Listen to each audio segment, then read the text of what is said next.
بسم اللہ الرحمن الرحیم الحمد للہ رب العالمین والصلاة والسلام علی سیدنا و مولانا محمد خاتم النبیین وعلى آلہ واصحابہ اجمعین وعلى كل من تبعهم بإحسان إلى يوم الدین.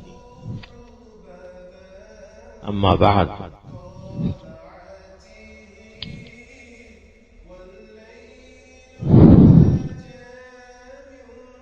رمضان المبارک کے مہینے کو اللہ تبارک و تعالی نے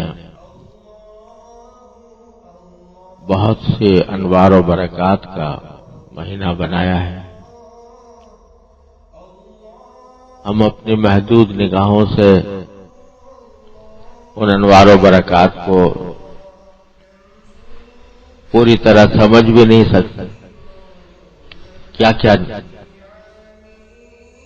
فضیلتیں، کیا کیا نور، کیسی کیسی برکتیں، کیسی کیسی رحمتیں اللہ تبارک و تعالی اس میں نازل فرماتے ہیں. لیکن کئی دن سے جو بات عرض کرنے کی کوشش کرتا رہا ہوں وہ یہ کہ اللہ تبارک و تعالی نے اس کو نبی کریم سرور عالم صلی اللہ علیہ وسلم کے زبان مبارک سے شہر الصبر اور شہر المواسات قرار دیا، جس کا حاصل یہ ہے کہ ان دو صفتوں کی مشق کرنی ہے، ان دو صفتوں کی تربیت لینی ہے اس مہینے میں، ایک صبر کی اور ایک مواسات کی. صبر کا حاصل یہ کہ خود ٹھیک ہو جاؤ، صبر کا حاصل یہ ہے کہ خود ٹھیک ہو جاؤ، اپنے جذبات پر قابو رکھو، اپنے خواہشات کو قابو میں لاؤ، اس کو اللہ جل جلالہ کے احکام کے تابع بنا دو. جہاں کوئی کام جو کرنے کا ہے اس کو کرنے کو دل نہیں چاہ رہا، مگر دل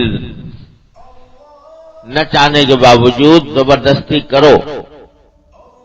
جو کام نہیں کرنا اس کے کرنے کو دل چاہ رہا ہے تو خواہش کو پامال کر کے اس سے بچو.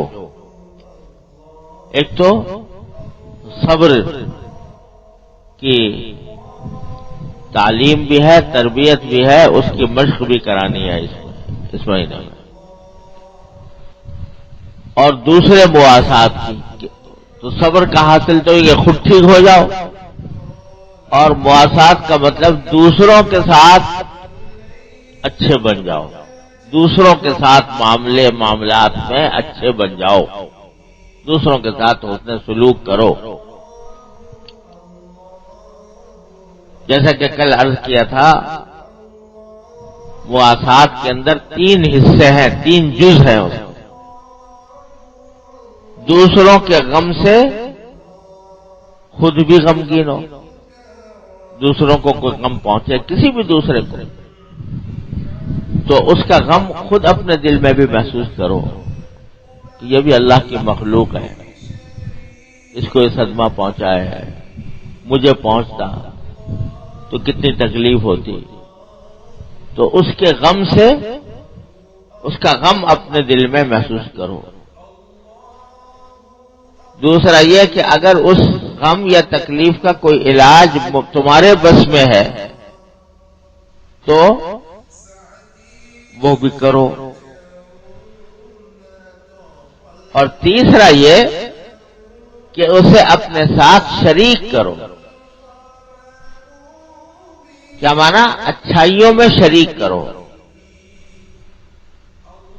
اور اچھائیوں میں شریک کرنے کی بہت سی صورتیں ہو سکتی ہیں، لیکن یہ اس کا جو ادنا درجہ ہے وہ یہ ہے کہ اس کے لیے دوسرے کے لیے بھی وہی پسند کرو جو اپنے لیے پسند کرتے ہو، دوسرے کے لیے بھی وہی ناپسند کرو جو اپنے لیے ناپسند کرتے ہو. ایسا نہ ہو کہ اپنے لیے کچھ اور معیار ہے اور دوسرے کے لیے کوئی اور معیار ہے. یہ تین باتوں کا مجموعہ ہے مواسات. اور سرکار دو عالم صلی اللہ علیہ وسلم فرما رہے ہیں کہ اس مہینے کو مواسات کا مہینہ قرار دے رہے ہیں کہ اس میں اس کی مشق کرنی ہے. مشق اس لیے کرنی ہے تاکہ رمضان کے بعد بھی یہ مواسات کی صفت باقی رہے. اس میں زیادہ کوشش کرو، محنت کرو، مشق کرو تاکہ رمضان کے بعد بھی یہ صفت تمہاری باقی رہے. اس لیے شہر المواسات. اور جس خطبے کا میں نے حوالہ دیا تھا جس میں رسول کریم صلی اللہ علیہ وسلم نے یہ بات ارشاد فرمائی، رمضان سے ایک دن پہلے خطبہ دیا تھا، اسی میں یہ بات فرمائی تھی کہ شہر الصبر ہے، یہ شہر المواسات ہے. یہ صبر کا مہینہ ہے، یہ مواسات کا مہینہ ہے. اسی میں اس کی بہت سی جزوی باتیں بھی ذکر فرمائیں. مثلا کیا کہ من خفف عن مملوکی، ایک شخص کا نوکر ہے، اس کو نوکر رکھا ہوا ہے کسی کام کے لیے کہ وہ اس کی خدمت کرے، اس کے پیسے دیتے ہیں اس کو. لیکن سرکار دو عالم صلی اللہ علیہ وسلم فرماتے ہیں کہ ویسے تو چاہے نوکر کے ذمے کوئی بھی ایسا کام ہو جو مشقت والا ہے، محنت والا ہے، لیکن رمضان کے اندر اپنے نوکر کے کام میں آسانی پیدا کر دو، تخفیف کر دو، ہلکا کر دو اس کے کام.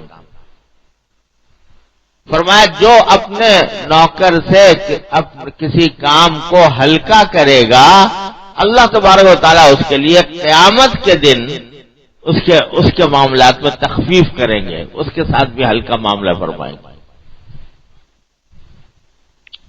اب حالانکہ فرض کرو نوکر کو رکھا ہوا ہے کسی ایسے کام کے لیے جو ہائی مشقت کا کام، سامان اٹھانے کے لیے رکھا ہوا ہے، سامان ڈھونے کے لیے رکھا ہوا ہے، تو ہے تو وہ مشقت ہی کا کام ہے، محنتی کا کام ہے،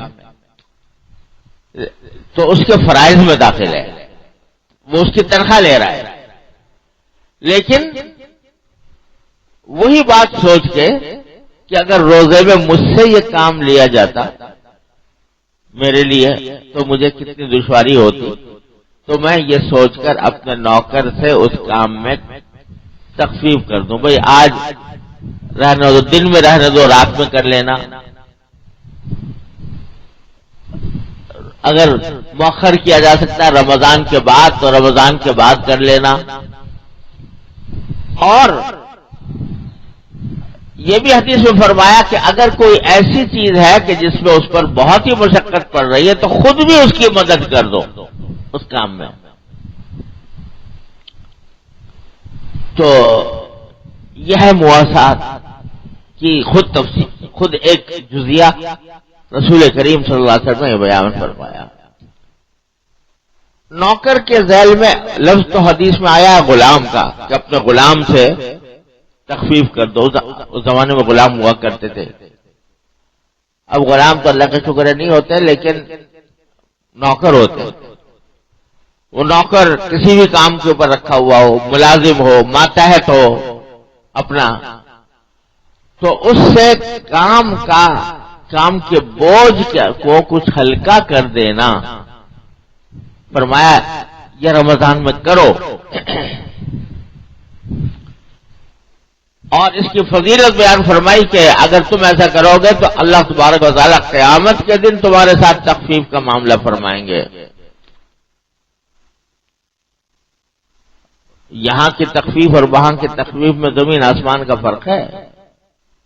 یہاں تھوڑی سی دیر کی مشقت تھی اور اس میں تخفیف ہو گئی، اور وہاں کی مشقت اللہ تعالیٰ بچائے، جہنم کی مشقت اللہ بچائے، حشر و نشر کی مشقت، تو اللہ تبارک و تعالیٰ وہاں اس کے لیے تخفیف کر دیں.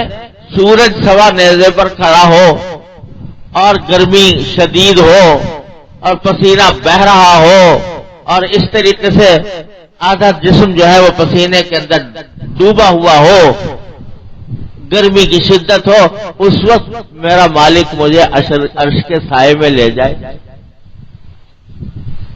عرش کے سائے میں لے جائے کہ چل تو نے میرے بندے کے ساتھ تو نے میرے بندے کے ساتھ تخفیف کا معاملہ کیا تھا اور اس کو تو نے